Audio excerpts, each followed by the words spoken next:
Salmo 134, o último dos cânticos de romagem. Eu quero convidar você a que se coloque de pé. Nós vamos ler este texto da palavra de Deus. Para quem não sabe, cânticos de romagem eram cânticos que os judeus cantavam quando iam a Jerusalém para as festas determinadas por Deus, nas quais eles adorariam ao Senhor.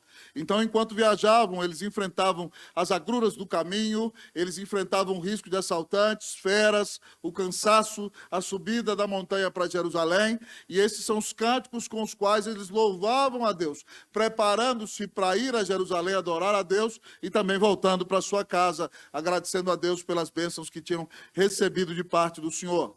E eu vou pregar para vocês no último cântico de romagem, depois que eles estão entrando em Jerusalém, adorando a Deus, e esse cântico tem implicação não só para o momento de culto de Jerusalém, mas para a vida inteira. Nós vamos ler esse texto da palavra de Deus, Salmo 134, eu vou ler os versículos 1 e 2 e você lerá o 3 comigo. Assim diz a palavra do Senhor.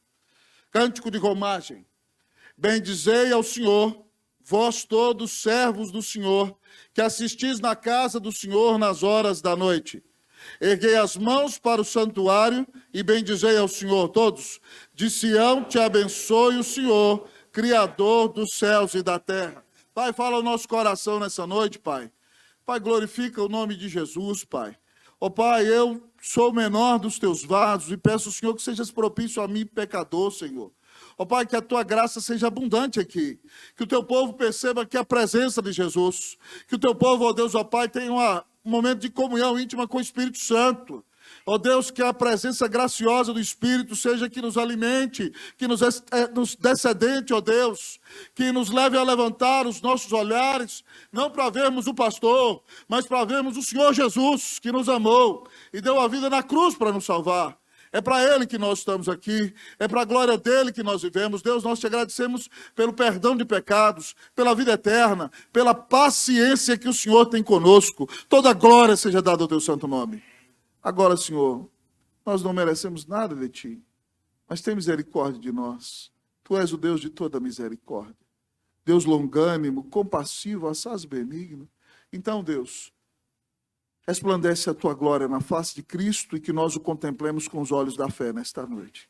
E que ao contemplar a glória do Senhor, o nosso coração se comova, se quebrante, ó Deus, ó Pai, e que nós saiamos daqui para viver essa semana não para nós, mas para Ti. Fala conosco, Deus, e nos abençoa. Nós oramos em nome de Jesus. Amém. Podem sentar, queridos irmãos e irmãs.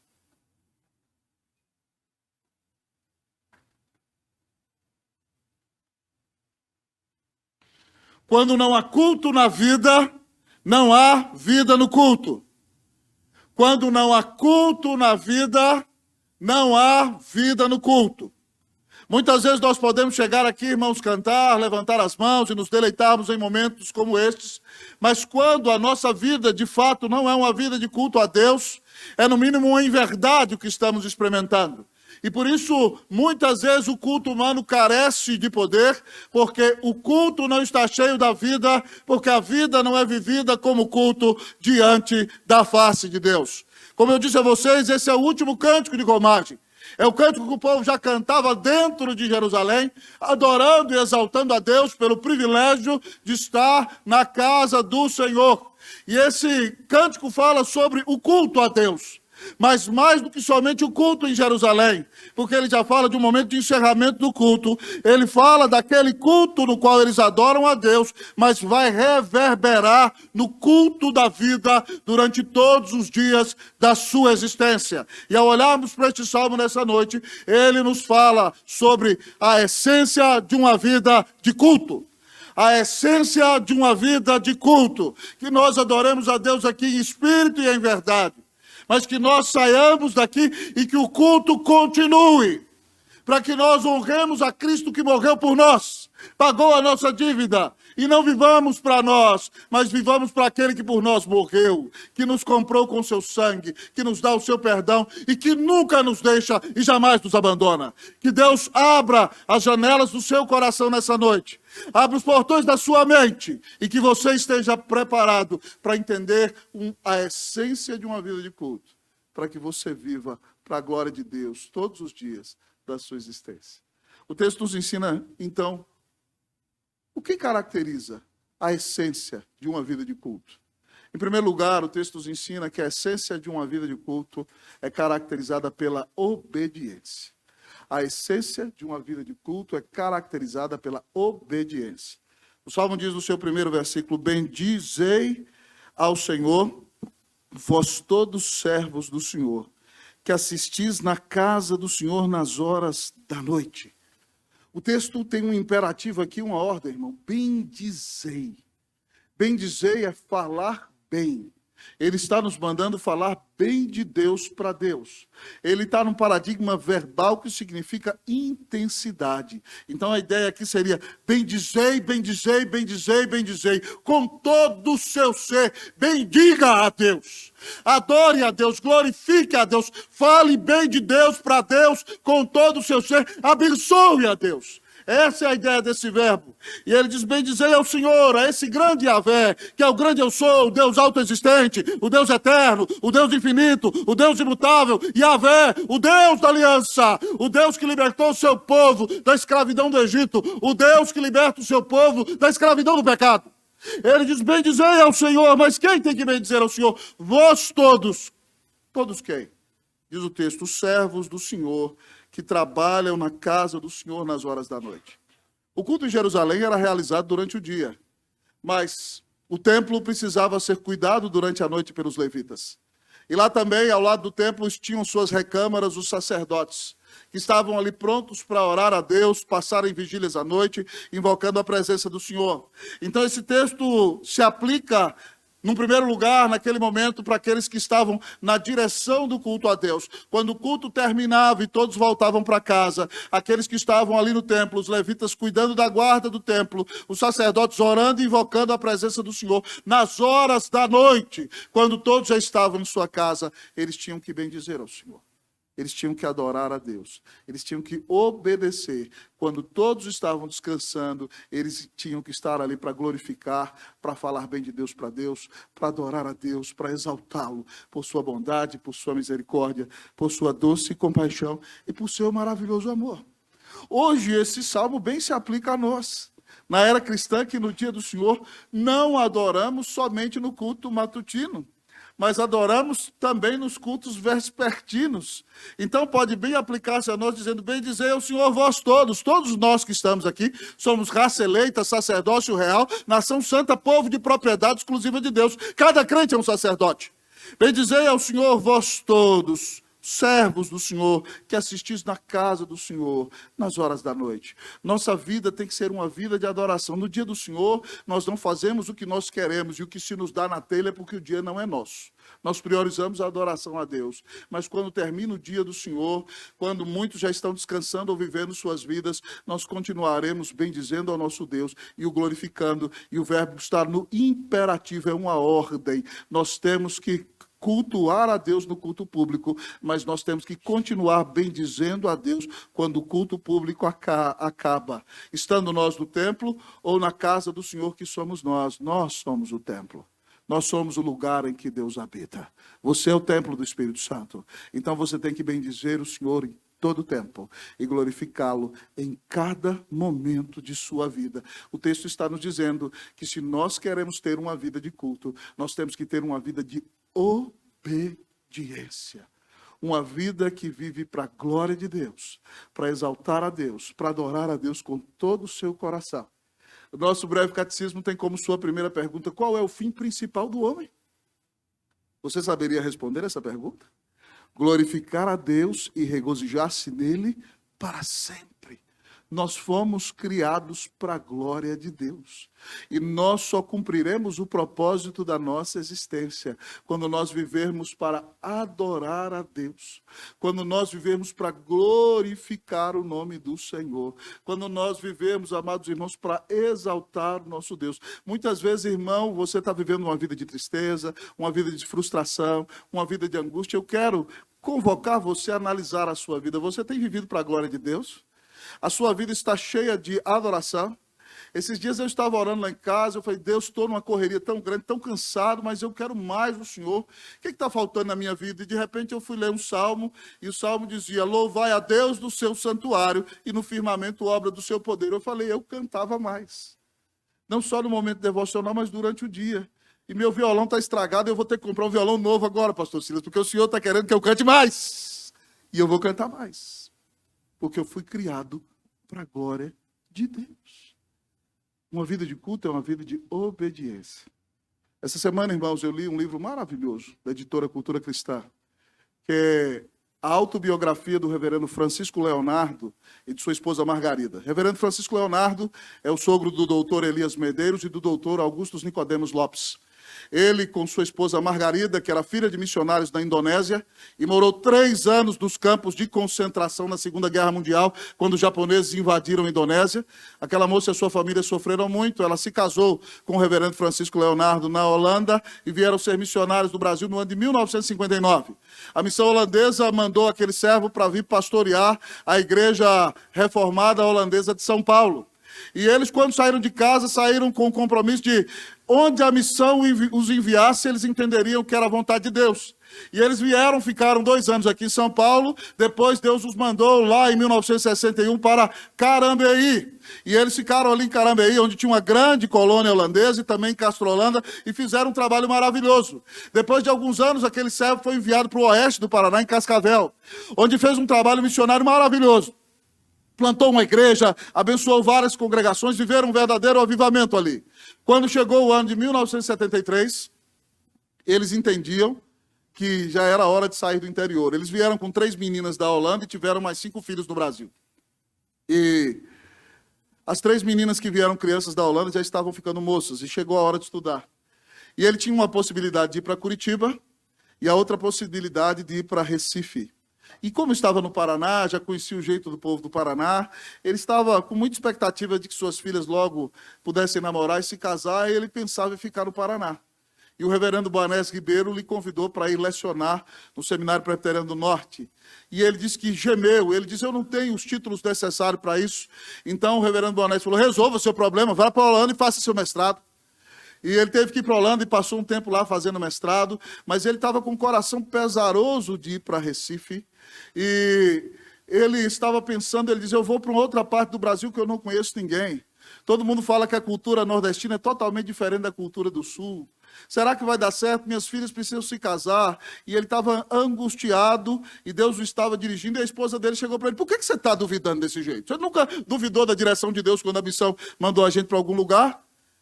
Ela falou, eu já sei o que é. Você está preocupado com as nossas filhas. Eu quero dizer para você que Deus ama as nossas filhas mais do que você. Vá ler a palavra e peça a direção de Deus. E ele disse que foi ler a palavra, irmãos. E leu o Salmo 25, 12 e 13, que diz assim, ao homem que teme ao Senhor, ele o instruirá no caminho que deve escolher. Na prosperidade repousará a sua alma. A sua descendência herdará a terra. Ele fala, ô Senhor, que cacetada na cabeça do teu servo. Hein? A sua descendência herdará a terra. E ele obedeceu e chegou ali como professor. Logo depois de um ano, a sua segunda filha começou a namorar com Elias Medeiros, que hoje é um destacado professor do Seminário Reformado dos Estados Unidos. Depois, a sua filha, a primeira filha, casou-se com um jovem muito crente, que era engenheiro, ela médica, vieram morar no sul de Minas, estão aí a vida inteira. E a sua terceira filha, Minca, se casou com um jovem que era seminarista, Augusto Nicodemos, que eu não preciso apresentar para vocês quem é. E ele diz, que maneira maravilhosa que Deus conduziu a nossa família. Ele ficou em Recife de 74 até 88 e formou gerações de pastores da Igreja Presbiteriana do Brasil, deixando um legado de homens comprometidos com a exposição da palavra, com a obra missionária. Gente que lidera a nossa igreja foi formada por reverendo Francisco. Mas num momento difícil da sua vida, ele teve que parar e não fazer aquilo que ele achava melhor, mas entender que ele tinha que fazer aquilo que era a vontade de Deus na vida dele. O que você está procurando para a sua vida? A sua vontade? O que é mais cômodo para você? O que te agrada? Seja humilde e peça a Deus que dirija a sua vida. E quando Deus der direção clara para você, não reclame, não questione, não murmure, obedeça. Cristo obedeceu e deu a vida na cruz para nos salvar. Todas as vezes que a gente obedece, ainda que por fé, irmão, nós não sabemos o que virá, mas nós temos a certeza de que a bênção do Senhor irá conosco. Qual é a essência de uma vida de culto, pastor? A essência de uma vida de culto é caracterizada por obediência. Quando nós obedecemos a Deus, nós vivemos para Ele. Nós o adoramos. A nossa vida é culto. Então, quando nós chegamos na igreja, o nosso culto é verdadeiro, é sincero. E oferecido pela mediação de Jesus, ele agrada a Deus, porque ele é reflexo do fruto de lábios que confessam o seu nome. Você tem vivido uma vida de obediência a Deus? Você teme ao Senhor? Você teme em desagradar a você mesmo ou às pessoas, ou você teme em desagradar a Deus? Você entende que Deus está presente em todos os lugares com todo o seu ser? Você entende que Deus é o ser todo-poderoso e glorioso e que ninguém se lhe compara em glória, honra e majestade e poder? Você entende o preço que Jesus pagou para você na cruz? Eu não acredito que você está mais preocupado em agradar as pessoas do que a Deus. As pessoas não têm poder de lançar você no inferno. Deus tem. Deus é todo-poderoso. Então pare de viver para agradar homens e mulheres. Pare de viver para si mesmo. E comece a viver para a glória de Deus, porque Ele é soberano, Ele é todo-poderoso, Ele é eterno, infinito, imutável, em seu ser, sabedoria, poder, justiça, santidade, bondade, fidelidade, verdade, é bom. Deus deu Cristo por nós. O nosso maior temor, irmãos, deveria ser desagradar a Deus, porque foi Deus quem nos comprou com o sangue de Jesus na cruz do Calvário. Você tem vivido para a glória de Deus ou tem vivido para você mesmo? Que você entenda que você foi criado para viver para a glória de Deus. Que você viva para adorá-lo todos os dias. E que você tenha uma vida de obediência. No que você está falhando? Onde você tem falhado na sua obediência? Você é um invejoso? Você é um mal agradecido? Você é um murmurador? Você, minha irmã, tem a maior língua da capital paulista, quilométrica, fala de todo mundo, Deus tenha misericórdia. Você, meu irmão, só quer que seja feita a tua vontade? Você é um soberbo? Deus quer quebrantar seu coração. Nós temos que aprender que nós não somos de nós mesmos. Nós somos de Jesus que morreu por nós. Então, que nós tenhamos prazer em obedecer o Senhor que nos comprou com o sangue dele na cruz do Calvário. Amém, meus irmãos? O que caracteriza a essência de uma vida de culto? Em primeiro lugar, uma vida de culto é uma vida de obediência. Mas, pastor, o que mais caracteriza a essência de uma vida de culto? Em segundo lugar, o texto nos diz que uma vida de culto é uma vida de oração. Em segundo lugar, o texto nos diz que uma vida de culto é uma vida de oração.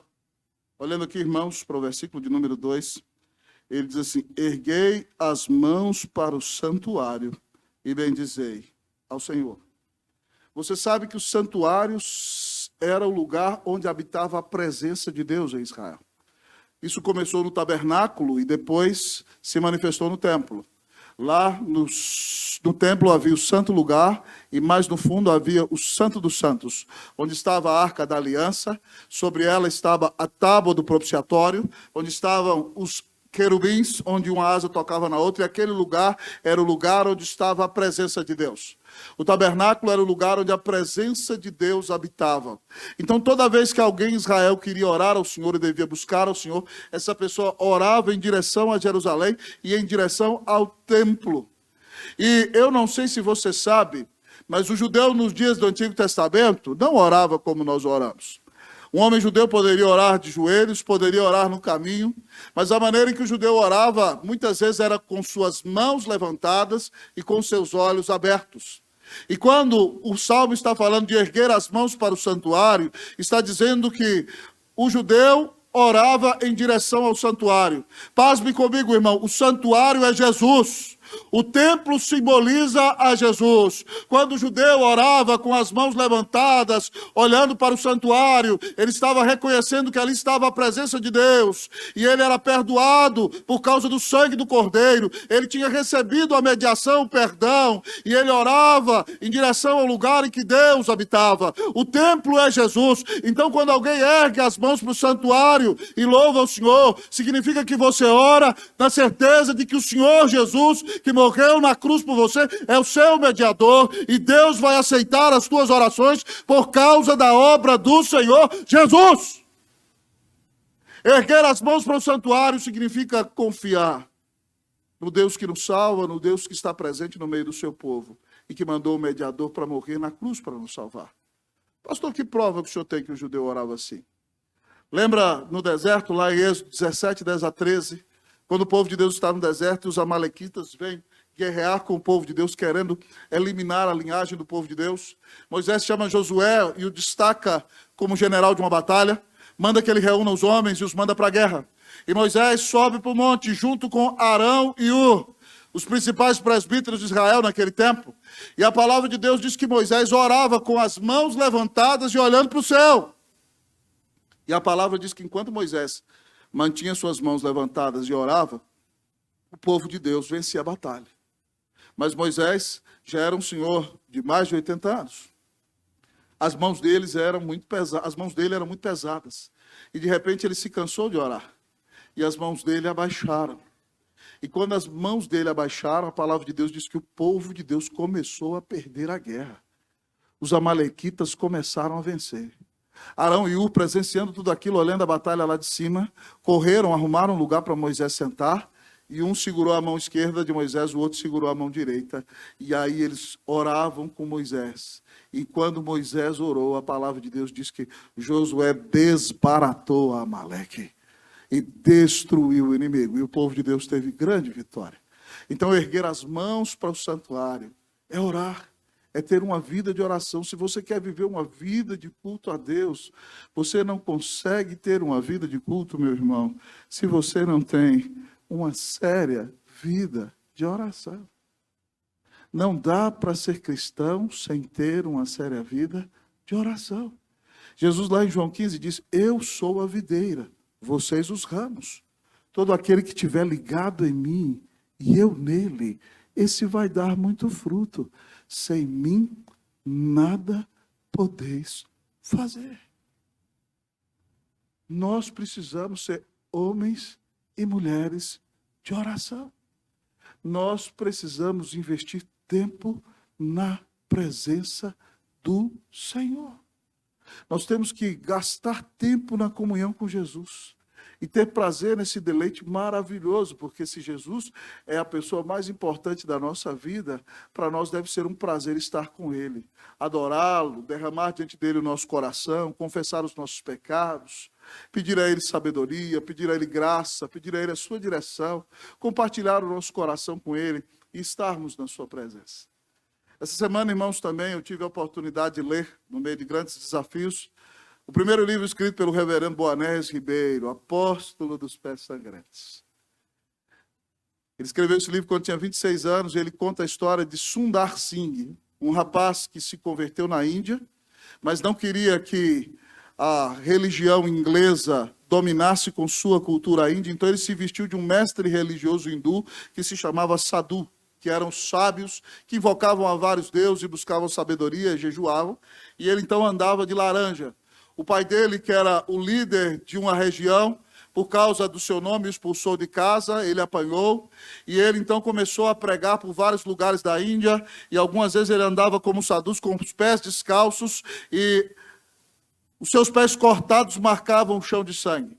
Aquele moço entrou para o Tibete, onde ninguém nunca tinha entrado, um lugar estranho, cheio de montanhas, lugar dominado pelos Dalais Lamas, que eram servos do budismo, e de repente em alguns lugares os lamas o recebiam muito bem, mas em outro lugar um lama mandou bater nele porque ele pregava Jesus, e de repente o jogaram um dia num poço onde havia vários cadáveres, e o trancaram lá, e ele não sabendo quanto tempo passou ali, passou em oração, ele ficou 3 dias ali, de repente alguém abriu a tampa da cova e jogou uma corda para ele. Depois de 3 dias ele mal conseguia pisar. A pessoa o tirou de lá. E de repente, quando ele saiu lá em cima, não havia ninguém. E ele disse que não tinha dúvidas de que Deus tinha mandado um anjo para livrá-lo. E ele saiu daquela cidade, e quando ele voltou para pregar ali, todo mundo ficou perplexo. E ele dizia, nós não podemos matar esse homem, nós já matamos ele uma vez, então deixa ele pregar, deixa ele embora. E ele foi expulso de lá. Mas o Sundar Singh, irmãos, passava horas em oração. E de repente ele sofria por causa de Jesus, em um lugar ele apanhou, no outro ele foi apedrejado, no outro jogado na cadeia, no outro foi açoitado, e ele dizia que ele tinha prazer de sofrer por causa do nome de Jesus. Mas esse homem, amados irmãos, era um homem de uma profunda vida espiritual. Com 30 anos ele viajou para o Ocidente e foi pregar em Londres, e as igrejas lotavam para ouvir Sundar Singh pregar.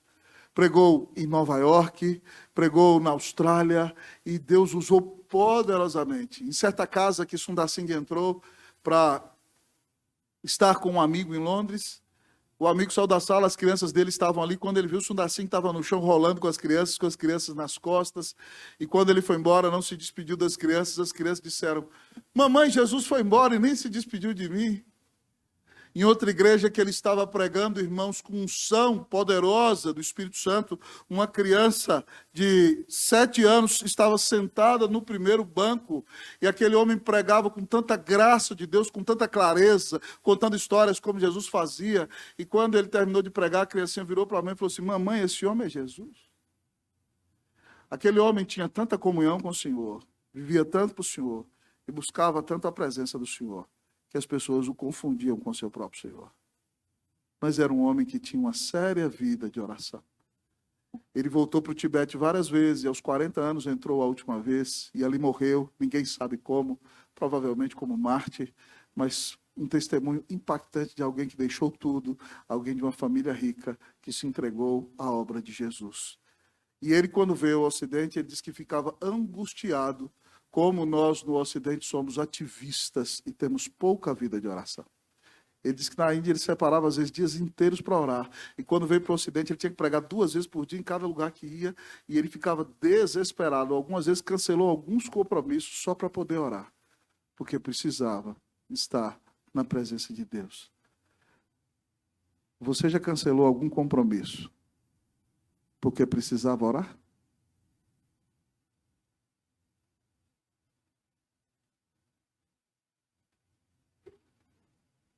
Fala sério. Jesus é mesmo importante na sua vida?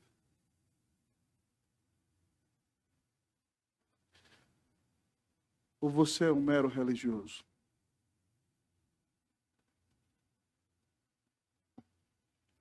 Me lembro da história do pastor, que era o pastor da maior igreja da Coreia, e o presidente da Coreia era um presbítero da igreja presbiteriana.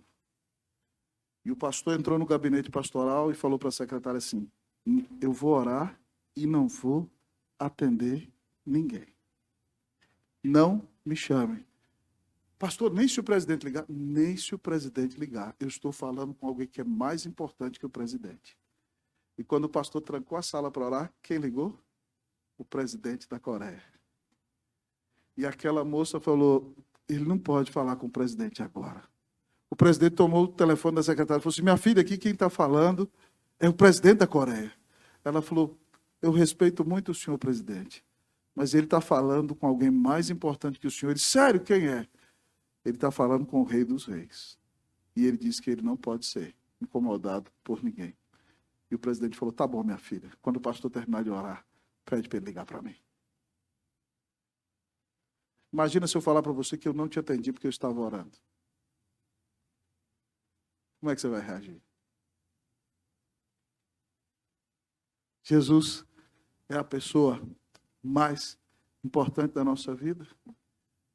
Meu irmão, você conhece Jesus? Alguns anos atrás foi feita uma pesquisa nos Estados Unidos por um instituto cristão do Barna para classificar como era o cristianismo americano. E ele chegou à conclusão de que o cristianismo americano era um deísmo moralista e terapêutico. Deísmo é a filosofia que foi liderada por David Hume, irmão, que diz que Deus criou o mundo como um relógio, deu corda nele E deixou o relógio funcionando, tic-tac, tic-tac, tic-tac, tic-tac, e agora Deus não intervém mais. Deus criou, mas ele não faz parte da nossa realidade. Nós temos que nos virar nos 30. Então ele diz que para os americanos era um deísmo, ou seja, Deus, eles não se relacionam com Deus. Deus os criou, Deus existe, mas eu não tenho relacionamento com ele. São moralistas, até obedecem regras. Estão preocupados com terapias para aplacar o desapontamento de seus corações. Mas eles não têm um relacionamento vivo e pessoal com Jesus.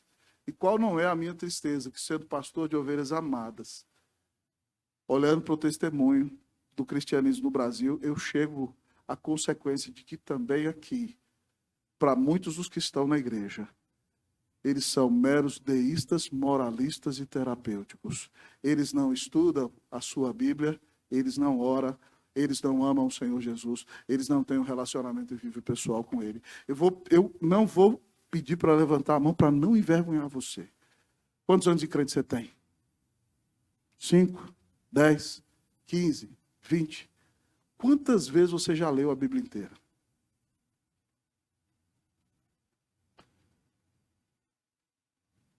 Isso fala pelo menos algo a respeito de você. Significa que você não está preocupado com o que Deus tem para falar com você.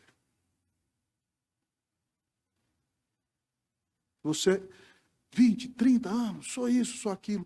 Você não está nem aí para o que Deus tem para dizer para você. Agora analisa comigo. Você é mesmo crente? Ou você é um mero religioso frequentador de igreja? Nós amamos ser reformados, calvinistas e presbiterianos. Mas eu quero dizer para você que ninguém entra no céu por causa disso. Nós entramos no céu porque Jesus nos amou e deu sua vida na cruz para nos salvar. E quando nós entendemos o poder do nosso maravilhoso Salvador, nós paramos de viver para nós. E nós vivemos para eles. Quem esteve de manhã me ouviu contar uma historinha de certo jovem que morava num país em que o jogo de cassino era proibido. E um amigo muito rico convidou esse amigo muito pobre para jogar no cassino. E chegando lá, a polícia deu uma batida, os dois foram presos. A multa para sair da cadeia era $3.000. Aquele cujo pai era rico teve a multa paga no outro dia e saiu da cadeia. Aquele que era pobre, seus pais não tinham nada. Então, um dia ele estava preso, ficou vários meses preso, e a mãe dele foi visitar.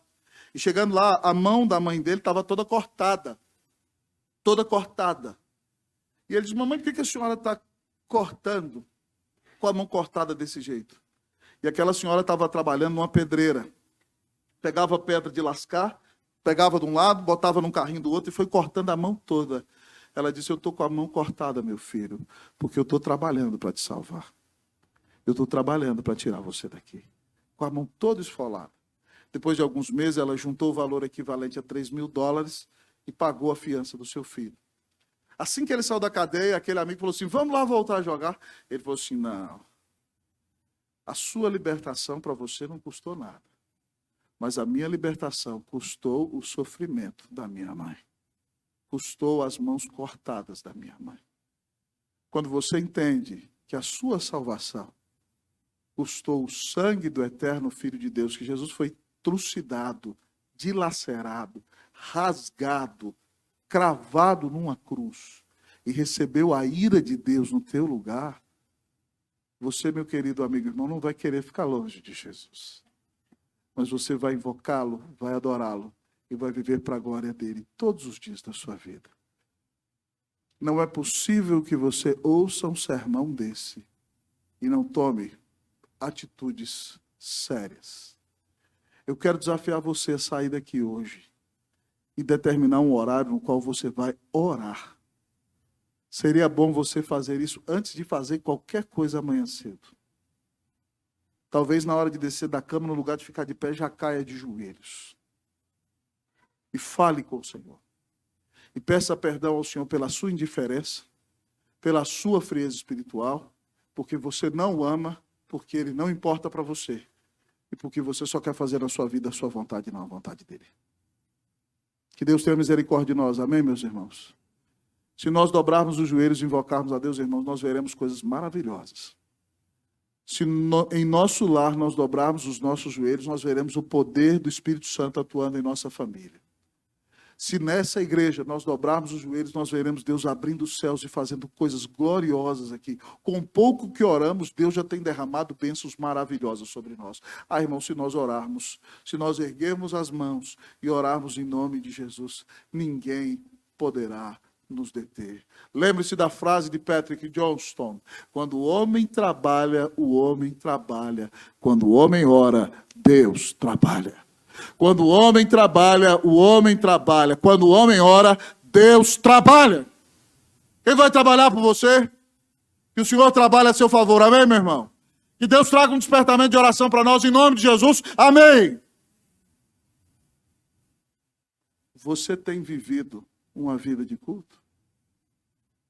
O texto nos apresenta a essência de uma vida de culto. O que caracteriza a essência de uma vida de culto? Uma vida de obediência, uma vida de oração. Mas, em último lugar, o que caracteriza uma vida de culto? Em último lugar, o texto diz que é uma vida de bênção. Uma vida de culto é uma vida de obediência, é uma vida de oração, mas é uma vida de bênção. Eu vou ler versículo 3 uma vez e você lerá a segunda vez. De Sião te abençoe o Senhor, Criador do céu e da terra. Vocês.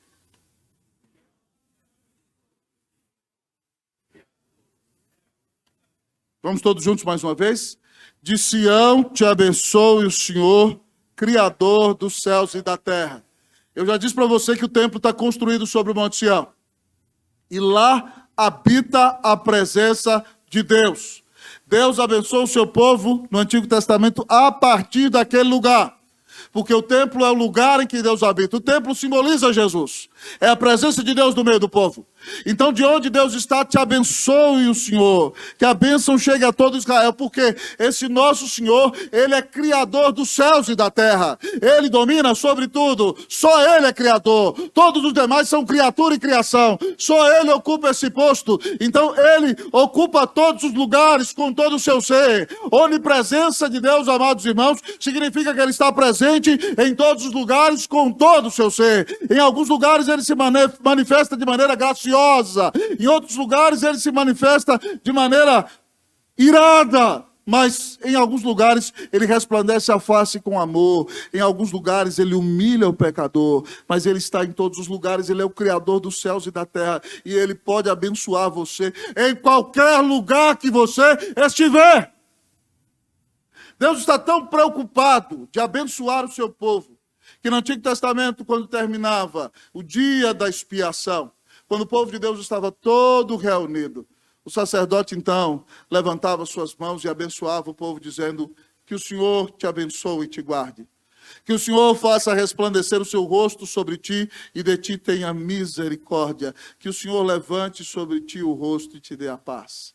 Você olha comigo que a bênção, ela tem uma estrutura tríplice. E é dupla em cada parte dessa estrutura tríplice. A estrutura tríplice já nos prepara para que entendamos quem é aquele que abençoa. É um Deus que um só ser, que subsiste em três pessoas. E aí ele diz: o Senhor te abençoe. E sempre na primeira parte existe o conceito e a aplicação na outra. Que o Senhor te abençoe. O que é Deus me abençoar? Que Ele te guarde. Que o Senhor faça resplandecer o rosto sobre ti. O que é Deus resplandecer o rosto sobre mim? É Ele ter misericórdia de mim e me perdoar de todos os meus pecados. Que o Senhor levante sobre ti o rosto, ou seja, Ele não esconde o rosto de mim, mas Ele se mostra para mim. E quando Ele se mostra para mim, o que eu tenho paz. Eu quero abençoar você com essa bênção nessa noite. Que o Senhor te abençoe e te guarde, amém? Que o Senhor faça resplandecer o seu rosto sobre ti e te tenha misericórdia. Que o Senhor levante sobre ti o rosto e te dê a sua paz. Mas essa bênção fica mais explícita no Novo Testamento, em 2 Coríntios 13:13, quando o texto diz: a graça do Senhor Jesus Cristo. Graça é favor imerecido.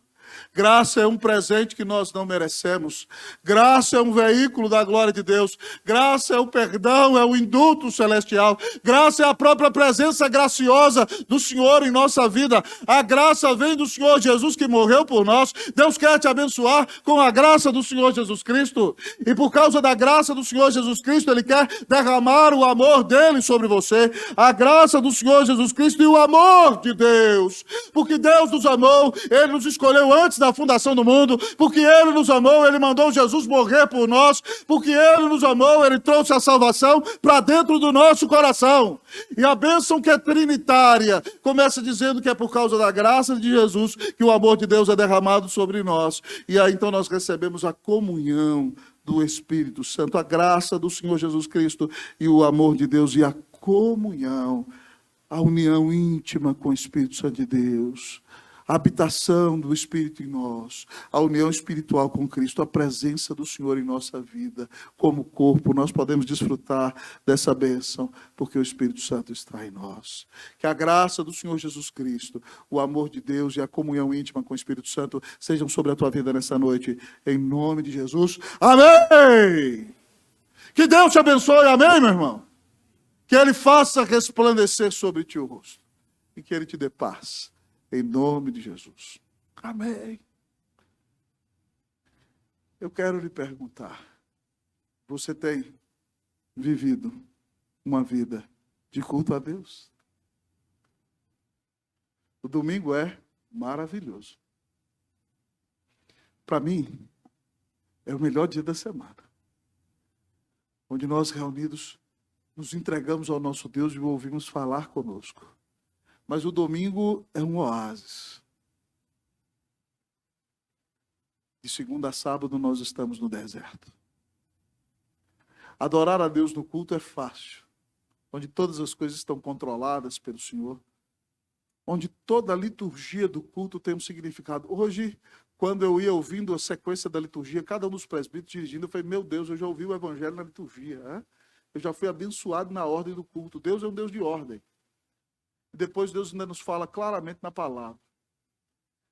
Mas, quando você sai daqui, você vive de segunda a sexta. Eu gosto da frase do pastor Eugene Peterson, reverendo Eugene Peterson, grande autor presbiteriano do século 21 e do século 20.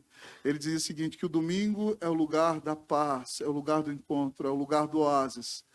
Mas ele diz que de segunda a sexta nós vivemos naquele estágio em que a terra estava lá no início da criação, que diz que a terra era sem forma e vazia. Ele diz que de segunda a sábado você vive no tohu vavorro, é a expressão hebraica. Você vive no caos, no lugar onde a terra é sem forma e vazia, onde as piores coisas podem acontecer. Segunda a sábado é tohu vavorro, é o caos. Você fala assim, tem dia que você fala assim, meu Deus, quanto problema, né? Parece que os problemas vêm de turma, assim, ó. Parece um monte de menininha, assim, ó. Igual aquelas famílias antigas que tinha 10 meninos, vem um atrás do outro, assim. Fala, meu Deus, eu não aguento esse problema. Vem um, vem outro, vem outro, vem outro. Você fala assim, meu Deus, onde vem mais problema? Hã? Mas é no meio desses problemas todos que Deus está com você. E você vai continuar servindo a Deus no meio desses problemas. Sabe por quê? Porque esses problemas são a matéria-prima, na qual Deus revela a glória dele, na qual ele mostra a sua fragilidade, a sua incapacidade, e na qual ele mostra o quanto você precisa de Deus. É quando alguém trata mal você lá no trabalho, que você vai ter que dobrar o seu joelho e orar. É no dia em que de repente estava tudo bem com você, com sua esposa no dia anterior, e de repente ela olha para você de manhã e fala assim, e você vai, você ousa mais alto, e de repente vocês estão brigando dentro de casa, sem entender por quê. É ali que você precisa da graça de Deus. É ali que você precisa de Jesus.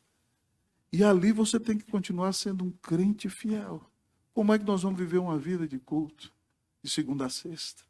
Já que Jesus deu a vida na cruz por nós, vivamos para obedecê-lo. Entendamos que sem oração nós vamos fracassar. Pouca oração, pouco poder. Nenhuma oração, nenhum poder. Muita oração, muito poder. E entenda que porque Jesus morreu na cruz por você, ainda que você viva momentos difíceis, a bênção do Senhor está com você. E Ele diz para você, eu nunca vou te deixar. Jamais vou te abandonar. Que Deus nos dê uma vida de culto, amém, irmãos? Uma vida de obediência, uma vida de oração, uma vida de bênção. Que Deus te abençoe ricamente. Em nome de Jesus, amém.